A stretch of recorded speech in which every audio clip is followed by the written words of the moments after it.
Hey guys, welcome back to my channel, and today's video is going to be about HLHS and my transplant journey and how I got to where I am, why I need a transplant, what organs do I need. I kind of put this video off for a reason because I wanted to hit my 6-month mark, and I finally hit my 6-month mark yesterday. If you're not following me on Instagram, go follow me. I will post my Instagram post on my down bar below, so go follow me there.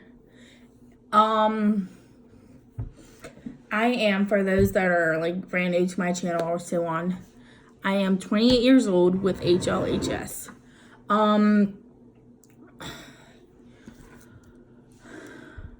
Why do I need a transplant? What organs do I need? Let's go to why I need a transplant. I need a transplant because my liver is going into liver failure. And due to that, I need a double organ transplant. So which organs would that be? That would be the heart and the liver. I would be getting a double organ transplant from the same person, from the same donor, meaning that it would come out from the same body. And it would be all done at one time, all in one shot. And why do I need a liver transplant? Like I said, my liver got into liver failure. But it didn't get into failure like that. My liver's been pretty strong for almost 9 years. Since I've been diagnosed with the fibrosis/cirrhosis. And when I finally got cancer, that's when they said it's time to do a transplant. So what they did was, I had just went to a normal GI doctor, and I would go every 6 months, and she had ordered a blood work, and that blood work came back very high, and she's like, it could be, it might not be, we'll have to see. So on top of the blood work, it's called an AFP blood work. And on top of my blood work, they ordered ultrasounds, x-rays, MRIs, every little test that they could do to see what that number really represented. And every single test came back like, was it negative? That's a good thing, or positive? Well, it all came back bad. And I always get those confused. Negative, bad, good? No, I don't know. They all came back bad. And the last test that they did was a liver biopsy, and that was like the last hit in the face test, and it was that I got diagnosed with liver cancer, and it is called HCC. Those are the letters. I don't know exactly how to pronounce it, but if you Google HCC, it should pop up HCC cancer. It should pop up, I feel like everything in my life begins with an H, you know, hyperplastic left heart syndrome, HCC cancer. So, and there is no other way to get rid of my tumor unless I get a transplant. Transplant is my only option and only choice that I have. So I am getting a double organ because I had actually asked if my liver, if they could just take away my liver and give me my heart and let my heart be with me. And they said that's impossible because it will repeat itself. Like, let's say I got a brand new liver and they kept my heart condition. Since the way that my heart pumps for those HLHS patients, my liver will go back into liver failure again due to my heart condition. And I'm a firm believer that it makes sense to do a double organ transplant. I personally don't want it. I don't want any type of transplant, but it's whatever. It is my life. It is my journey. It is my destiny. So, when they finally came up with the idea to do a double organ transplant, I received a phone call in June asking if I wanted to accept this journey. I don't know if she was a nurse or a secretary, because you have to accept the test, the longevity of, like, the long journey of it. Like, it was a long process, and I said, yes, I do accept it, because, it is my life, and it's my, I'm trying to get my life back together. I'm trying to get my life back. I'm trying to fight for what I have. And I personally had so many tests done on me, so many. I am constantly going back and forth to the hospital, back and forth. They're not wasting a minute. They are absolutely not wasting a minute. And you meet a lot of people. You meet a whole lot of people. And I could tell you this, like, my hospital has become my family, has become my support team, has become my backbone, has become everything from A through Z. And I personally don't think that I would have it any other way. Like, I love my life. And because of that,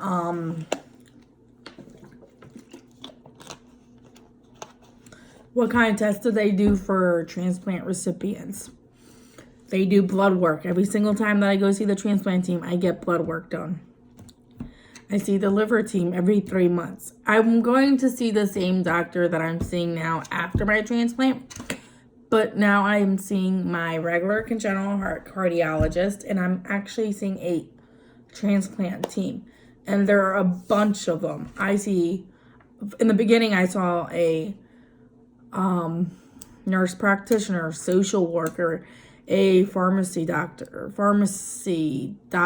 whatever she was, a nutritionist, a social worker from both the teams, the liver team and the heart team.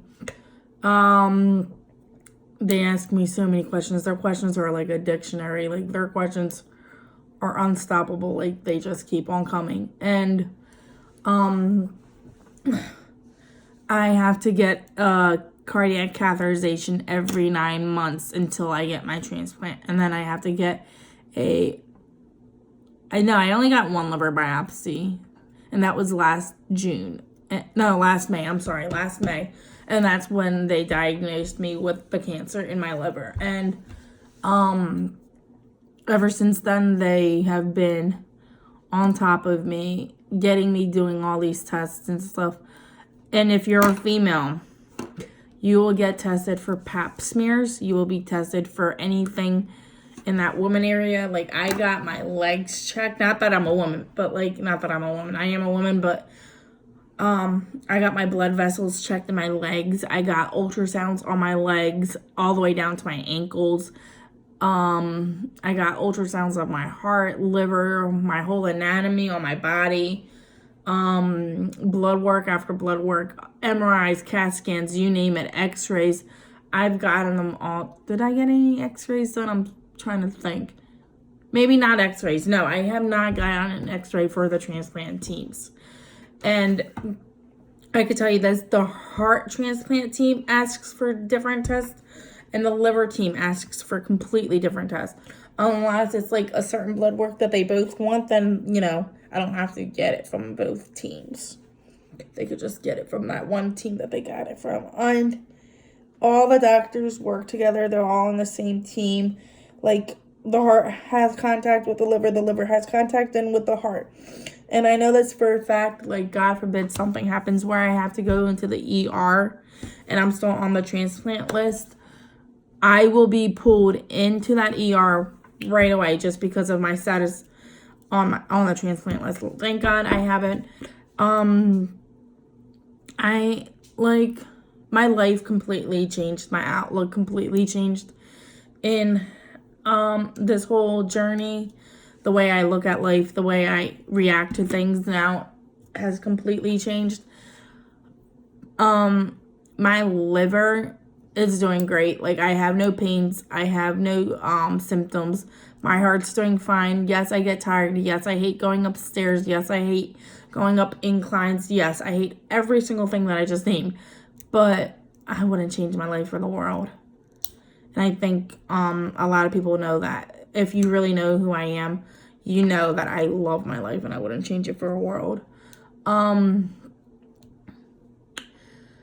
Why? I don't know if you guys are following me on Instagram, and if you guys are, make sure you do. I don't know if you guys are, but make sure you do. The whole 6-month thing, I had to wait.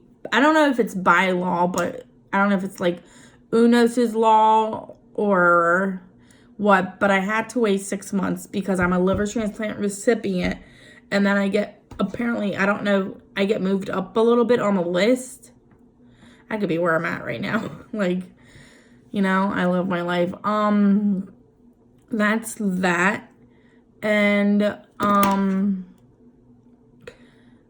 where am I at with the transplant? Right now, like I just said, I hit my 6-month mark yesterday. On December 11th was my 6-month mark. I feel great. I love my life. I feel like as health-wise, like in my body, nothing really changed.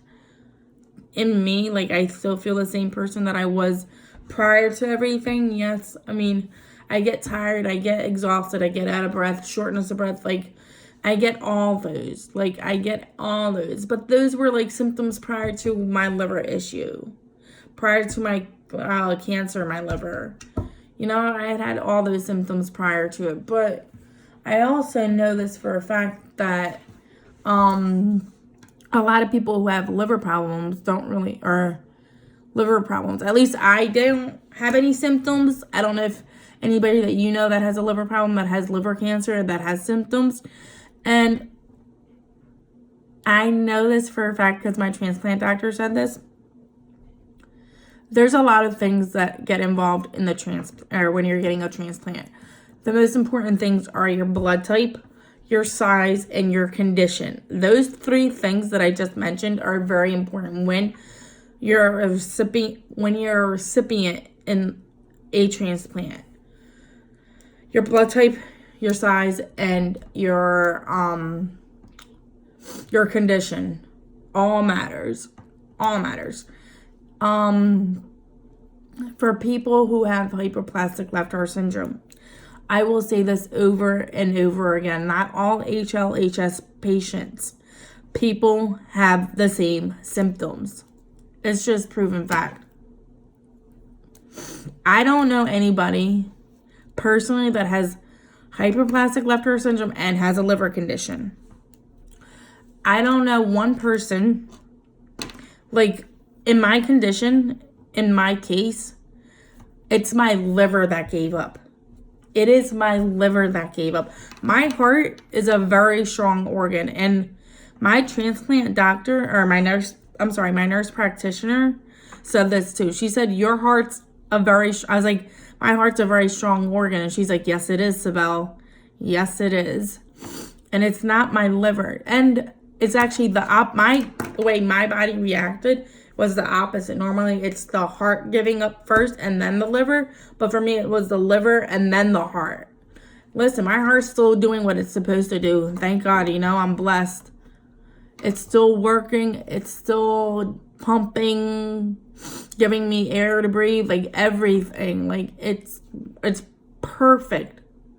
It's my liver that's giving up on me. And it's very emotional. Very emotional. Because I'm like very connected to my heart condition. Extremely connected. Like it's who I am. I love my life. I love my heart condition. I love my surgeries. I love my scars on my body. I love it all. I love it all. And I could tell you this. My family loves me. My doctors love me. Everybody loves me. And like, that's why I love myself. because I love who I am.